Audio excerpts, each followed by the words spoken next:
Ding! Everybody has a story to tell with Toddie One Skip. Hey guys, welcome back to my channel. This is Everybody Has a Story to Tell with Toddie One Skip.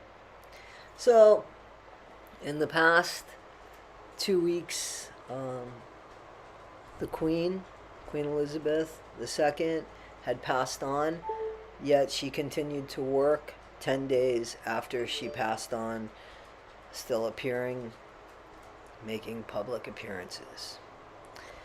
I was a huge fan of the Queen's because she is the one person that I watched who lived by her words, who lived by example, who did what she said for over 70 years.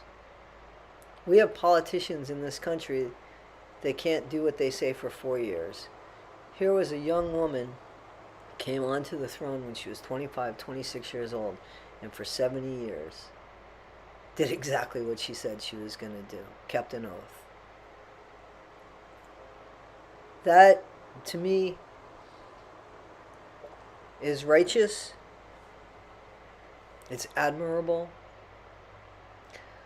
I don't know what it would be like to be her child, because I would think that they came second to everything. I think everything came second to everything except the commitment she made to serve her country. So, what did that look like? You know, she came on as queen, and that wasn't really supposed to happen. When I say that, it's because her uncle was inheriting the throne, and he decided that he was going to fall in love. Not that he decided he was going to fall in love. He fell in love with an American divorcee, and he decided that he would rather live without the throne and without the crown than live without her, because that was the choice that had to be made at the time. Times were different. So because of that, Queen Elizabeth's dad, King George, came on to take over and become the King of England. He was a sickly man. He was a horrible chain smoker, but he was a sickly man, and he had a stammer. If anybody's seen the movie The King's Speech, he was not trained to be king. He was trained to be the spare heir, like Harry was, basically. His destiny was not to be king. However, destiny knows better more times than not. So he did become king. And his young family, which was his wife, and his two children, who he used to call us four, which was Margaret and Elizabeth. So they grew up relatively very normal, the two girls. I can only imagine that when she was growing up and he took on the title of king, it was probably something he didn't want to do because he was an introvert. And again, he was very self-conscious of the fact that he stuttered. But she had to watch him conquer his fears and become a king of England and to the Commonwealth and to the Imperial Family, which was what it was called back then. And watching that had to have, at that point she knew at some point she was going to inherit the crown and the throne. So she must have learned everything comes second. Don't do what your uncle did. I'm not doing what your uncle did.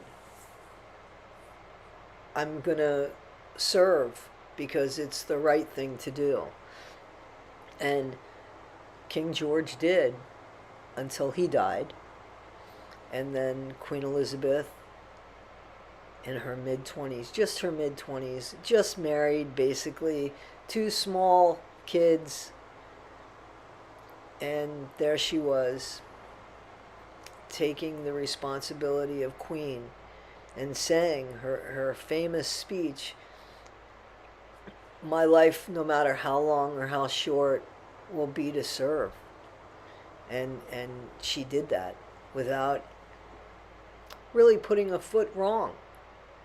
You know, we can speak on how she handled the Diana tragedy, but we also need to step back and say she was a grandmother too. You know, and her husband, her son, lost his ex-wife, the mother of his children. And, I don't want to. There was bad blood. We know this. But she still was the grandmother of two kids that were going to mourn the loss of their mom.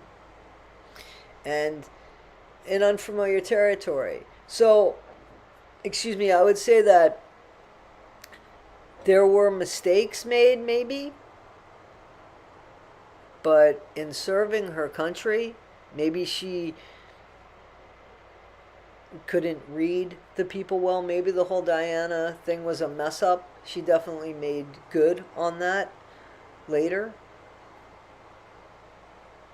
And from somebody watching and seeing our own politicians here fumble and fall over each other and lie and cheat and steal,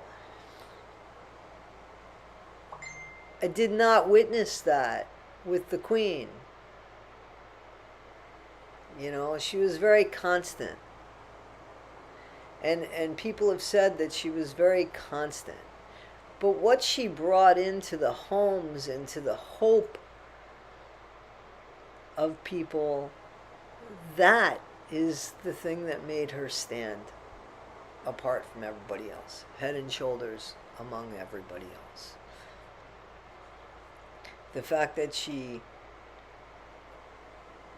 had kept a promise for over 70 years by putting her country first. Not her family first, but her country first. She was admired and liked by all the world leaders. So, does that say something about somebody's character? I talk a lot about legacy and character. The legacy of Queen Elizabeth extends beyond the royal family. Because people will be talking about this woman for generations to come. She is the beacon of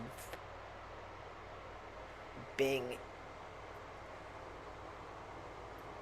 admirable and honorable.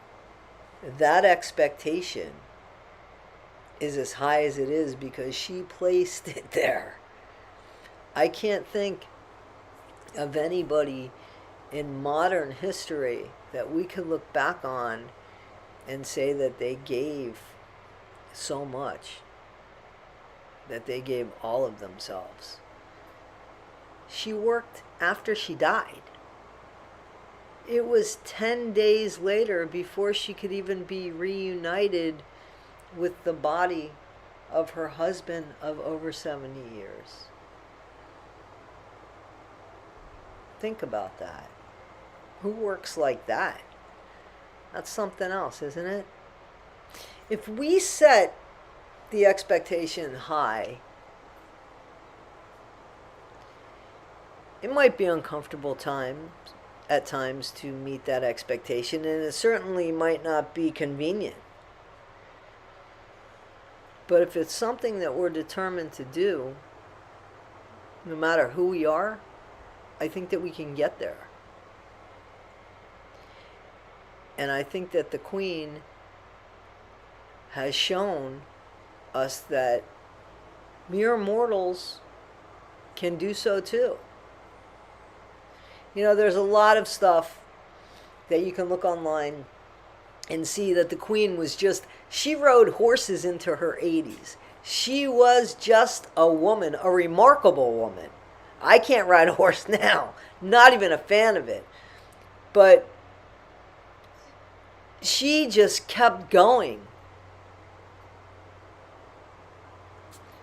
and worked and worked and worked and served and served and served, even after her passing.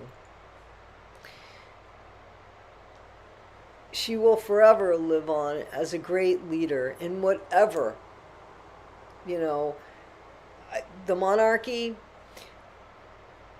Queen Elizabeth was important because Queen Elizabeth showed us that you can do what you say. You can keep your promise. It's not always convenient. It's not always comfortable, but you can keep your word. For that reason alone, the monarchy needed to exist, to set that example, because I don't know who else could set such an example. So to the British people, and the people that loved and honored the Queen, I don't think in our lifetime we'll ever see another. That bar, I don't think will ever be met again. And when things like that happen and we start expecting less from people, we turn into crap.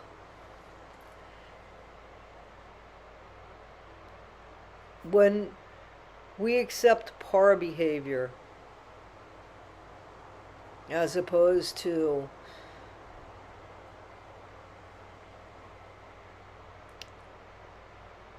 strength in character, in discipline, we are really dumbing us down. I think Queen Elizabeth and her husband as well, and he has a lot of faux pas. Let's face it, he's got a lot of mess ups there. But he showed up.